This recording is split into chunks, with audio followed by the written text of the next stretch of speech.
Ever wonder about life's mysteries and how what we may not be aware of could be affecting the outcomes of we here on earth? With permission from Dr. Paul Leon Masters, founder of the University of Sedona, I'd like to share with you one of his mystical insights. Dr. Masters' mystical insights are based on over 50 years of consciousness research with thousands of his students. Today's subject's based on his conclusions after half a century of research. The subject is on the sacredness of silence. There's a mystical expression that goes, "He who speaks more knows less. He who speaks less knows more." If one encounters religious zealots, they are very likely to speak at great length and volume about their beliefs. A person who is advanced in spiritual awareness knows to remain silent and let the zealot ramble on. With awareness, one knows that to try to enlighten such a person at this level of awareness would do no good. It would only end in a meaningless debate. There's nothing to be gained.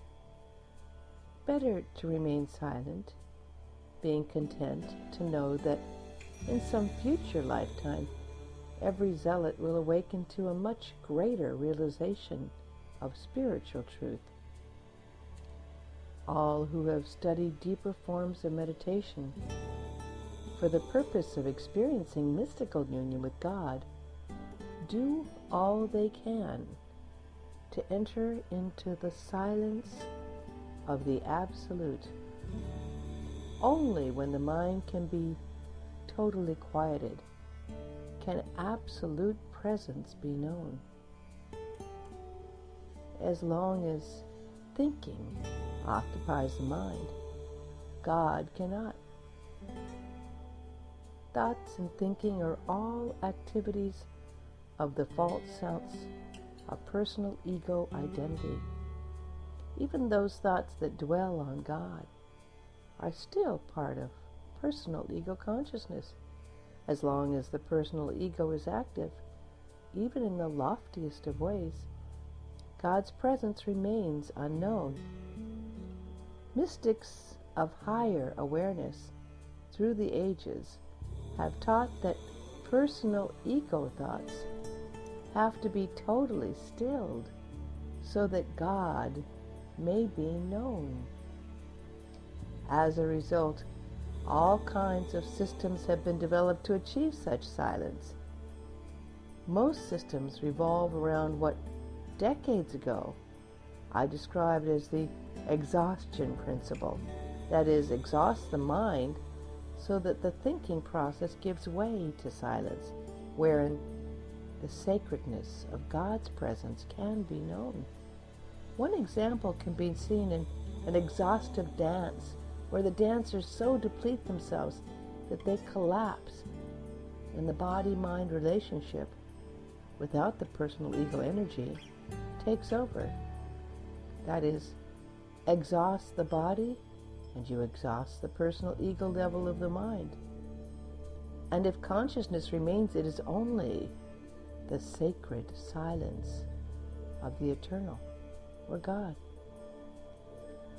The biblical words that express it all are, "Be still and know that I am God."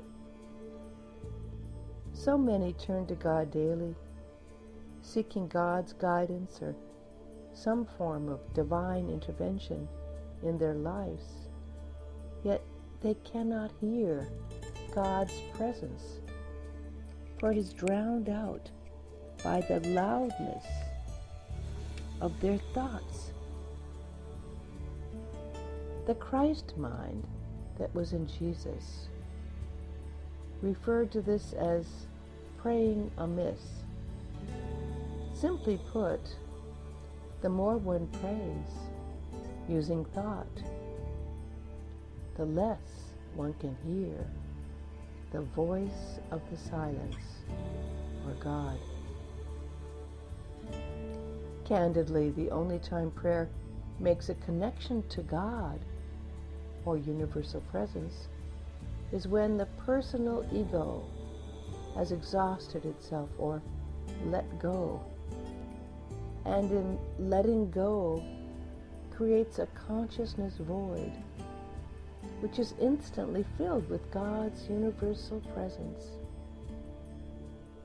To the very heart of the matter, if a person never uttered a word of prayer, but simply became as silent as possible, universal presence, or God, would respond.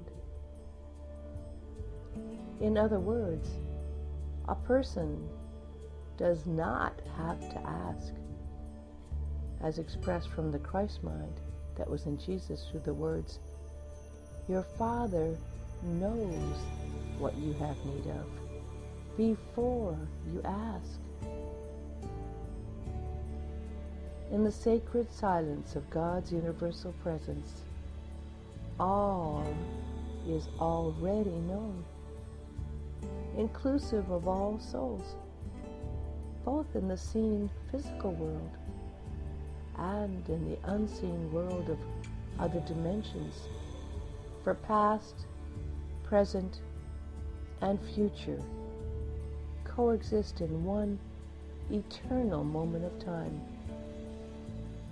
And it must be noted that whatever a person would be moved to pray for will not be answered as a physical reality if it is not what is best for the soul's journey at any given so-called time in the soul's journey, without beginning or ending through eternity. If we wish to be more under the influence of the universal presence of God, may we speak less outwardly and listen more inwardly. There is an expression that goes, "He is a man of few words." When such a person is encountered, in most instances when the person does speak, the words are meaningful and insightful. When that person doesn't speak, whether consciously aware of it or not, the silence opens some degree of receptivity to and influence by the knowingness of universal God presence. Health is so very important, so please also note that one's health can be greatly influenced by the sacred silence of God's presence. Whenever you begin to have a feeling that something is not right with the health of the body, if at all possible, you should become as quiet as possible. Granted, this may not always be possible if extreme pain or other discomfort is present, but as soon as it has diminished, be as quiet and still as possible, both physically and mentally. If possible, enter a meditative state. Even a light one will do. This will give greater presence for the primal energy of universal God presence to work on adjusting all the out of balance energy factors in your body and mind, thereby restoring the energy factors and improving health. When it comes to health and healing, indeed, silence is golden, for it is the sacred silence of universal God presence working to maintain or restore the health of one's body. Being quieter, more silent, also allows the power and love of God's presence to be more easily experienced by others. Many years ago, I knew of a man who was married to a very bright and beautiful woman who, in her enthusiasm for life, talked to an extreme. One day he asked her to engage in an experiment of not speaking for a few minutes. The wife became silent. After a few minutes, the husband said to her, "When you are silent, I feel an enlargement of your presence. I sense a greater beauty, power, and love emanating forth from you. I feel a greater sense of a wonderful you that I cannot sense when I'm concentrating on your words. I can be aware of a truer, deeper you, and it's wonderful." From that day forward, the wife spoke less because when she was silent, she too could sense a greater presence, that sacred silence of God's presence filling her soul. Yes, whether it be affecting one's health, a relationship, or most importantly, one's entire life, the sacred silence of God's universal presence is there within all, awaiting the quieting of thoughts and thinking. Be still then.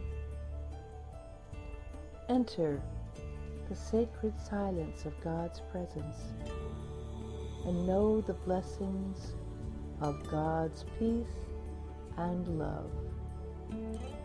Dr. Masters.